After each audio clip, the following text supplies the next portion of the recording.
Diyos ko po. Kaya ngayon, naatake sa puso itong mga makabayad. Oo, putang ina, nakangingin ka nun. Ano na nangyari? Ha? Kayo talagang mga taga-Supreme Court kayo. Mga hinayupak kayo. O, kayo ay cuddler na ni VP Sara, putang ina niyan.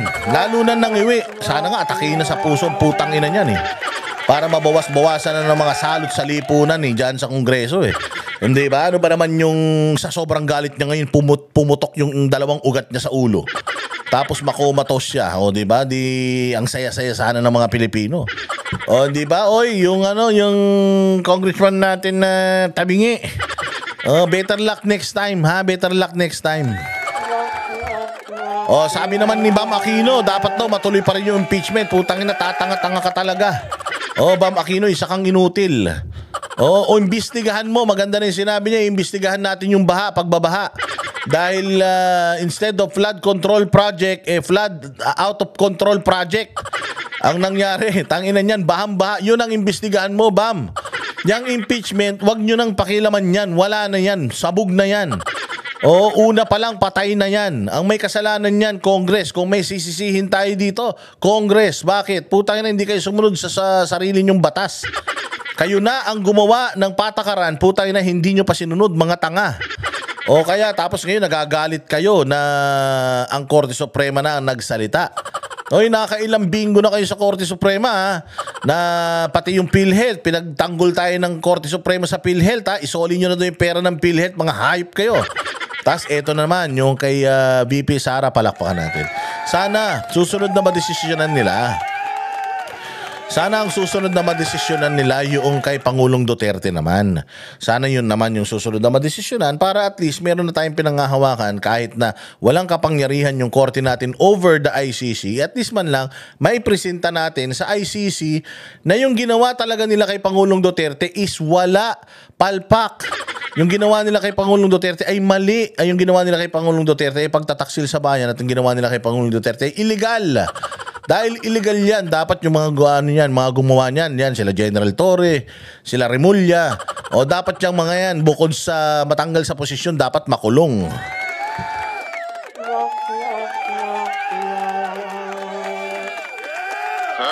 Ano na naman? Anong ha na naman? Loko-loko ka. Talagang dapat makulong sila. Anong ha? Sila ang nag-kidnap doon sa matanda. Pag naglabas ang Korte Suprema, na mali yung ginawa kay Pangulong Duterte, wala nang ibang paraan kundi dapat makulong lahat ng perpetrators dyan. Diba? So again, congratulations sa atin. Congratulations sa Bayang Pilipinas. Ito po ay victory ng Bayang Pilipinas. Hindi ito victory ni Inday Sara dahil alam naman ni Inday Sara na hindi niya ginawa lahat ng yan eh. This is a victory for all of us. Why? Because eligible po si VP Sara to run for 2028 presidential elections. Hindi po siya na-impeach ngayong taon na to. At lalong-lalong hindi siya mai-impeach next year. Why? Kasi nga, meron ngang 4 na articles of impeachment. Anong gagamitin mo doon sa 4 na articles of impeachment para if i-refile mo sa susunod na taon? Yung una, hindi nyo nga pinakinggan eh. Yung pangalawa, hindi nga eh. Yung pangatlo, hindi. Yung pang-4, binasura nga eh. So, gagawa na naman kayo ng bagong hearing para magkaroon kayo ng panibagong articles of impeachment? By 2026, itagaan nyo to sa bato. By 2026 mga bossing, meron na tayong bagong parang may nanalo ng presidente. 2026 pa lang. Oo, lahat 'yan, lahat ng mga congressman na mga balimbing, lahat ng mga senador na mga balimbing, lahat ng mga mayor na mga balimbing, putang ina, mga nakapila yan, nakaluhod na naman yan at naninikluhod na naman sa mga Duterte. Duterte, magagano na naman ang mga buwaka ng ina niyan. Kasi alam nila that Inday Sara will be president someday. And alam nila na kailangan nilang pumapil na kay VP Sara. So, itong administrasyon na to is getting lamer and lamer and lamer as the years progresses. Why? Kasi nga, nakaupo sila dyan, for 3 years wala silang nagawa, at for 3 years, sa kadami ng mga ginawa nilang kabulastugan, hindi nila nasira ang mga Duterte. Therefore, pababa na ng pababa ng pababa ng pababa yan, habang palapit ng palapit yung panahon na palabas sila sa Malacanang. Sabi ko nga sa'yo, baka hindi pa natatapos yung panunungkulan nila, magsitakas ng mga hayop na yan. Because, of course, we should go after these people. The very same people that has been harassing us, yung mga nag-aano sa atin, nanghaharas sa atin ngayon, nagsasampa-sampa ng kaso sa atin ngayon, dahil hindi nila gusto yung hilat siya ng dila natin. We are gonna go after all of them, and Inday Sara will be on our side by then. Oo. Unti-unti na nag-change. Sabi ko nga sa inyo the political landscape in the Philippines is slowly shifting to who's gonna be the strongest candidate on in the coming election, which is 2028. Oh, maniwala kayo. And that's Inday Sara. Kita nyo naman, di ba? Ginanon niya pa ako. Oh, ginanon niya pa ako.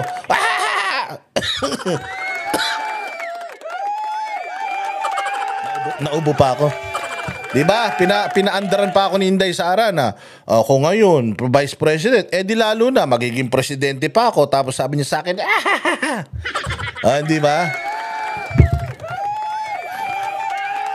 Ipakita ko sa inyo yung video na yun, ha? Ipakita ko sa inyo yung video na yun. Wait lang. Ayan na nga. Ito, pakinggan ninyo yung sinabi ni VP. Ako.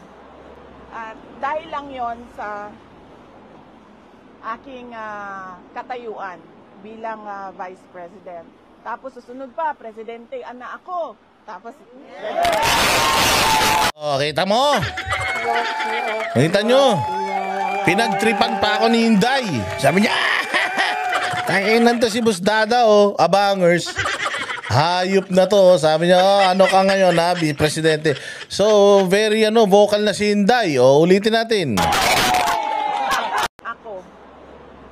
Dahil lang yon sa aking katayuan bilang Vice President. Tapos susunod pa, Presidente, anak ako. Tapos,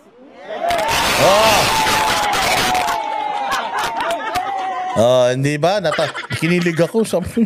Ganda-ganda ni Inday Sara. Maniwala kayo, promise.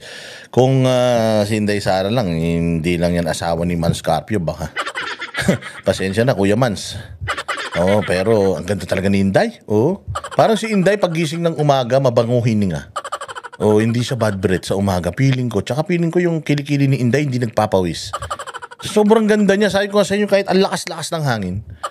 Ang lakas-lakas ng hangin, yung buhok niya parang amoy sunsilk.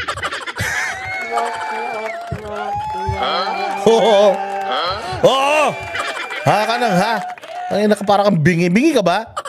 Ang bango-bango ni Inday. Ang ganda-ganda ni Inday talaga. Sabi ko, ang ganda talaga ng aura ng mga barateros. Ni Inday sa at mga Duterte. Tsaka siya, para siyang kahit walang pabango, mabango siya. Para mas mabango pa siya sa Downy. Parang pag nakikita ko si Inday, parang may mga anghel na umaakay sa kanya. Ganun kapuro yung pagkatao niya. So dito mo makikita na magbabago ang political landscape dahil Inday Sara is even joking about it already. So it means she's really ready to lead. Ready na! Hindi ba? Kahusay-husay talaga ng ating VP Sara. Kapalakpakan natin siya. Ang boses ng masa hindi natatakot. Katotohanan lang, di kami nalulunod. Walang bahid ng sismis, lahat ay totoo. Kahit sino ka pa, pag mali ka babanatan ka. Walang pinipili kulay, wala kaming kinikilingan. Basta para sa bayan, kami lalaban. Pag tama palakpakan, pag mali banatan. Di matitinag, di matatakot, para sa bayan. walang halong takot. Mga baluktot, lahat kayo'y tutumba. Ang hustisya at totoo, yun lang ang mahalaga. Kahit sinong harang, di kami matitinag. Walang pinipiling kulay, wala kaming kinikilingan. Basta para sa bayan, kami lalaban. Pag tama palapakan, pag mali banatan, di matitinag, di matatakot.